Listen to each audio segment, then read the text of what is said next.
Hi, my name is Nadiya Ali. I'm an assistant professor at the sociology department here at Trent Durham. So, Anti-Black Islamophobia was coined by Dr. McGovern in 2016, and that coinage basically attempts to speak to the intersection of the Black Muslim experience and the multiple jeopardies Black Muslim communities face. Looking at the Black Muslim intersection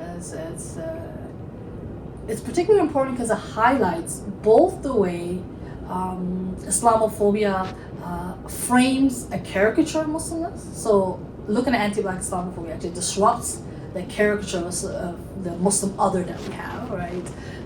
Usually bearded, brown skin kind of caricature as a problematic caricature.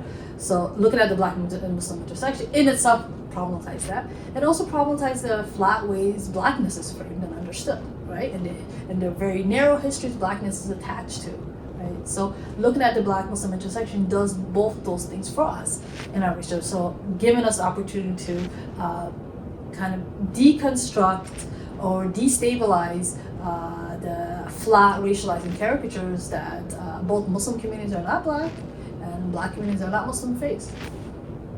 Yeah, so if you think about the way we look at systemic oppressions, right, and the way we look at systems of racism, what we kind of consistently see is intersections are not effectively taken up. Our systems tend not to see intersection complexities really well when we think about racialized communities. And that's the case of when we think about the Black Muslim intersection, right? So before the coinage of anti-Black Islamophobia, what we see in academic discourse and policy spaces and community organizing is Black Muslim communities are not very visible, right? They're not in the tables, so they're not in the ABR table, they're not in the anti-Islamophobia strategy tables. And what does that show us? What does that tell us? There's something illegible about Black Muslim communities, and having a framework anti-Black Islamophobia opens up the conversation for us around what is missing.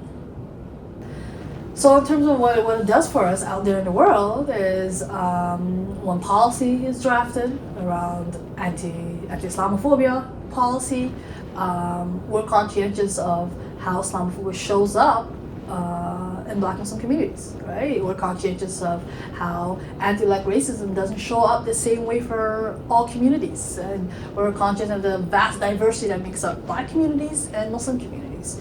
In that way, our policy responses, our interventions are tailor-made in a way that speaks to the experience, the lived experiences, the multiple jeopardies particular communities face.